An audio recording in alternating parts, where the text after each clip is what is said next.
Assalamualaikum warahmatullahi wabarakatuh. Kami ingin membahas sebuah presentasi mengenai hubungan kinerja keuangan perusahaan terhadap harga saham PT Astra International Tbk. Kelompok kami terdiri dari 5 anggota, yaitu saya sendiri, Afwan Syifur Rohim.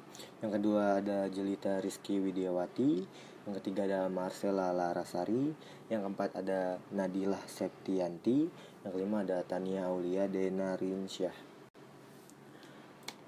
Latar belakangnya yaitu melakukan penelitian kinerja perusahaan sangat penting dikarenakan melekat pada kesejahteraan para investor dengan mengetahui apakah perusahaan tersebut adalah perusahaan yang sehat dan mampu menghasilkan laba sehingga investor dapat tertarik untuk menginvestasikan dananya. Untuk mengukur kinerja keuangan, perusahaan dapat dilakukan dengan menganalisis laporan keuangan. Dari analisa laporan keuangan, investor dapat mengetahui kekuatan dan kelemahan, mengidentifikasi perkembangan dan tren perusahaan, serta mengevaluasi tingkat efisiensi perusahaan dan memperoleh gambaran secara umum karakteristik operasi dan kinerja perusahaan. Pada dasarnya, harga saham akan ditunjukkan oleh interaksi penawaran dan permintaan saham tersebut. Semakin banyak investor yang tertarik membeli saham, maka harga saham akan naik. Laporan keuangan digunakan untuk menentukan harga saham. Harga saham tersebut merupakan cerminan kondisi suatu perusahaan, di mana harga saham yang terjadi di bursa pada saat tertentu. Harga yang tinggi akan memberikan return bagi para investor berupa capital gain yang akan berpengaruh pada citra perusahaan. Perusahaan otomotif adalah salah satu perusahaan yang berkembang seiring dengan perkembangan zaman dan teknologi. Masyarakat di Indonesia umumnya sangat mengkonsumtif terhadap teknologi otomotif. Daya beli masyarakat Indonesia mendorong perusahaan otomotif yang terdaftar di Bursa Efek Indonesia atau BI, salah satunya PT Astra International Tbk. Untuk memberikan kualitas terbaik, mereka yang tentunya akan menarik investor. Dengan kualitas produk yang baik serta daya beli konsumen yang tinggi terhadap perusahaan otomotif, para investor akan tertarik dan menanamkan sahamnya pada perusahaan tersebut. Selanjutnya ada rumusan masalah yang akan dibacakan saudara Tania. Baik, makasih Afwan. Jadi saya akan menjelaskan tentang rumusan masalah di kelompok kami, yaitu bagaimana pengaruh kinerja keuangan PT Astra International Tbk terhadap harga saham dan seberapa besar pengaruh kinerja keuangan PT Astra International Tbk terhadap harga saham. Kemudian kita lanjut ke pembahasan.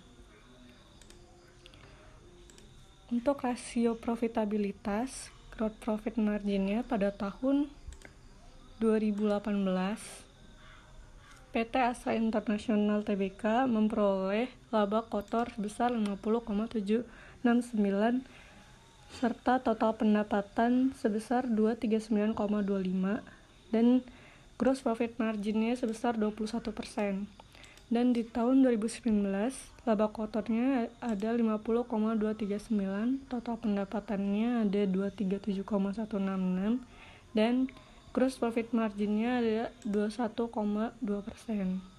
Melihat dari analisis gross profit margin di atas, maka tingkat efisiensi yang lebih besar dari PT Astra International Tbk yaitu pada tahun 2019 sebesar 21,2% yang lebih tinggi dibandingkan pada tahun 2018 yaitu sebesar 21%. Tetapi tingkat efisiensi antara tahun 2018 dan 2019 tidak terlalu signifikan. Yang kedua, ada net profit margin. Bisa dilihat pada tahun 2018 dan 2019, untuk net profit margin-nya pada tahun 2018 sebesar 11,4% dan 2019 11,2%. Terus melihat dari analisisnya net profit margin PT Astra International Tbk, maka dapat diperoleh bahwa pada tahun 2018 operasi PT Astra lebih baik dibandingkan pada tahun 2019. Hal ini bisa dilihat dari rasio NPM pada tahun 2018 yang lebih besar dari tahun 2019.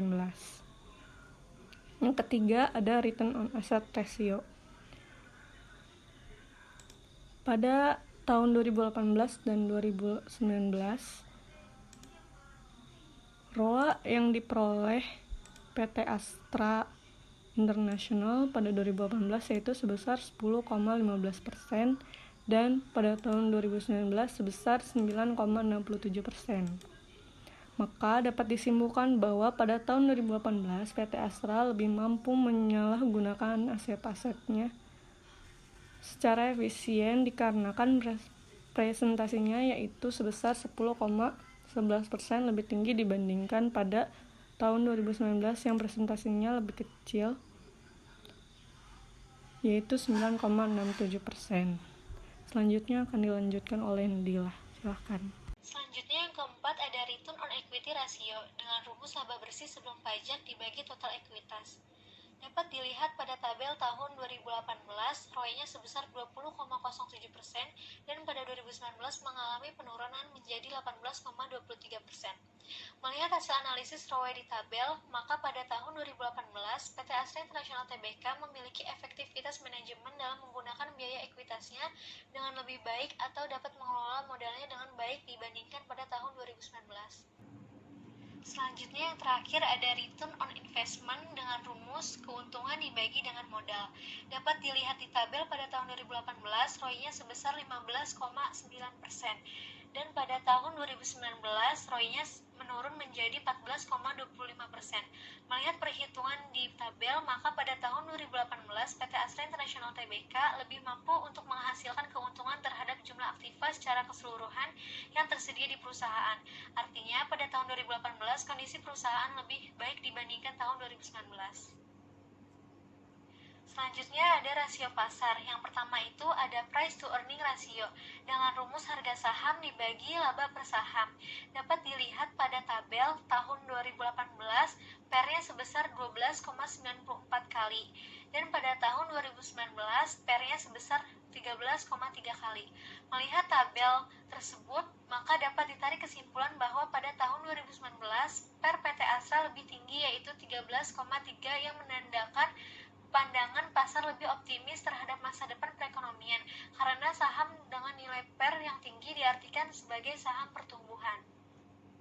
Yang terakhir dari rasio pasar adalah earning per share dengan rumus laba bersih sebelum pajak dibagi jumlah saham yang diterbitkan.